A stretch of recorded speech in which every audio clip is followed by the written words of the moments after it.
Bienvenidos al podcast de Ahora con Oscar Aza. Mantente al tanto y acompaña al periodista galardonado Oscar Aza mientras que discute los temas más relevantes y entrevista a los personajes más importantes del mundo de las noticias. El podcast de Ahora con Oscar Aza comienza ya.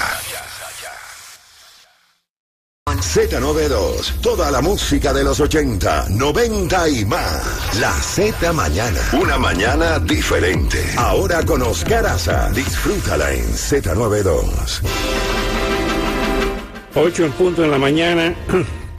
Ya tenemos a Gabriel Ventasgal, periodista y educador experto en el Medio Oriente, autor de varios libros sobre el conflicto israelí, el antisemitismo y otros temas, director de Hatzat Hasheni, La Cara de la Verdad, desde su fundación en el 2010.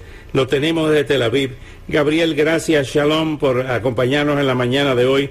Cuéntanos cómo amanece Israel y cómo está la situación en la Franja de Gaza. Buenos días y bienvenido, como siempre. ¿Qué tal, Oscar? Un placer.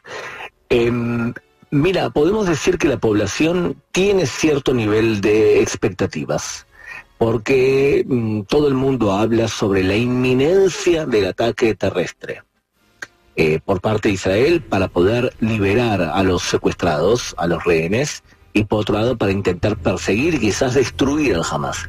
Yo te digo la verdad, no lo veo tan claro. No lo veo tan claro. Me parece que por ahora los ataques aéreos están dando sus frutos. Israel destruye la infraestructura del Hamas dentro de la Franja de Gaza y empieza a eliminar a los líderes militares del Hamas. Y por lo tanto, todo esto ayuda a que luego, en el momento que hay una entrada terrestre, sea más fácil. Entonces, por ahora, del punto de vista militar, eso. Del punto de vista humano, vemos que alrededor de 1 millón de palestinos del norte de la Franja de Gaza se han ido hacia el sur. Lamentablemente no hay suficientes provisiones de ayuda humanitaria porque no entran hacia Egipto, y Egipto tampoco abre las puertas del sur de la Franja de Gaza. Entonces puede ser que la situación actual no se pueda mantener durante muchos días. Hemos dado una serie de informaciones que han estado apareciendo en las diferentes agencias de prensa, Gabriel, entre ellas que Estados Unidos, el Pentágono, ha enviado a uno de sus generales más conocedores, más expertos en la guerra contra el terrorismo, la guerra urbana, un general que combatió a ISIS en Irak y está asesorando a Israel antes de la ofensiva contra Hamas. ¿Cuál ha sido la reacción de ustedes con la llegada de este jefe de los Marines, James Glynn, y también con el despliegue de los portaaviones en aguas territoriales de Israel y cerca de Irán también? Mira, es una medida importante del principal aliado que tiene Israel, más que nada para amedrentar y avisarle a Irán que este mismo aliado hacía pocos meses les liberó $6.000 millones de cuentas congeladas tras mantenerlos sancionados. A esto que lo premiaron liberándole esos $6.000, ahora le dicen claramente que si interviene en la guerra con Israel a través de Hezbollah, entonces Estados Unidos va a tomar medidas. Por lo visto, me da la sensación que la administración Biden entiende que Israel es la que está combatiendo al mal yihadista representando Occidente.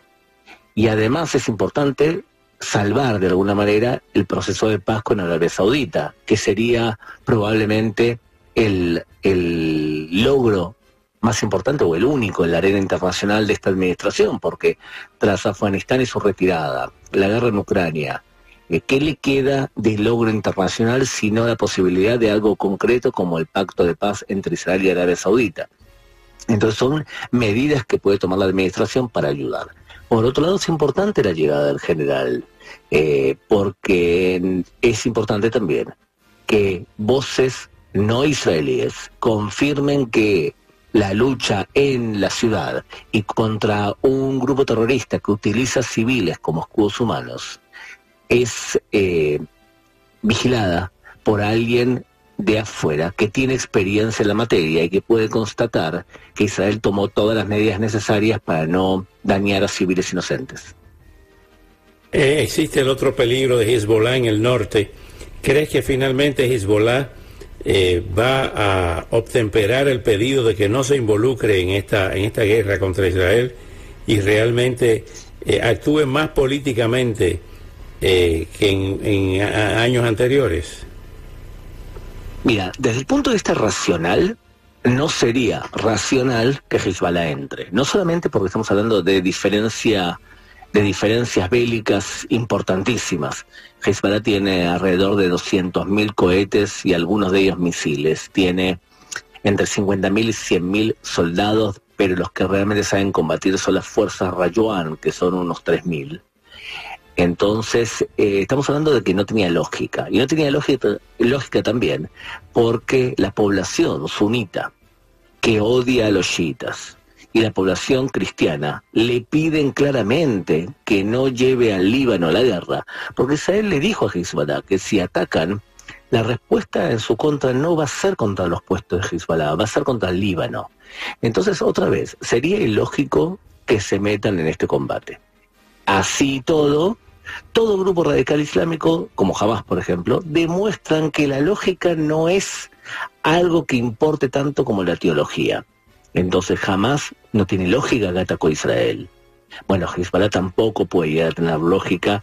El punto de partida debería ser el hecho que tú y yo y tu audiencia seamos todos racionales y pensemos de forma lógica, no significa que un yihadista piense igual que nosotros. ¿Cómo se puede contrarrestar la otra guerra, la guerra de la propaganda, la guerra de la desinformación, la guerra de querer mostrar a Hamas ahora como las víctimas y a Israel como los victimarios, cuando es al revés? Mira, Oscar, es un problema grande porque no tiene que ver tanto con la batalla en sí.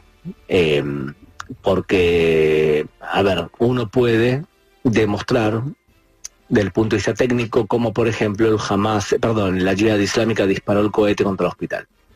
Entonces, en esa batalla pequeña, quizás un medio como el New York Times primero publica una barbaridad y después tiene que pedir disculpas por la falla como lo informó. Mientras que eso ocurre, la BBC de Londres no va a hacer ese paso, o le va a costar mucho hacer ese paso. Entonces hay un problema. Por un lado, el hecho mismo que medios de comunicación tomen como válido lo que les dice un grupo radical islámico, cuya doctrina es que se puede mentir para favorecer al Islam, entonces ya estamos en un problema. Desde el punto de vista que periodistas no entran a Franja de Gaza e informan los números que le da el Hamas, ahí tenemos un problemón informativo. Eso por un lado. Y por otro lado hay que decir las cosas como son. Israel no está combatiendo contra la verdad o la mentira. Israel está combatiendo contra 2000 años de antisemitismo. Antes se odiaba al judío, ahora se odia al judío de las naciones. Entonces tú puedes hacer un esfuerzo por explicar que tal y tal cosa no es como te lo presentan.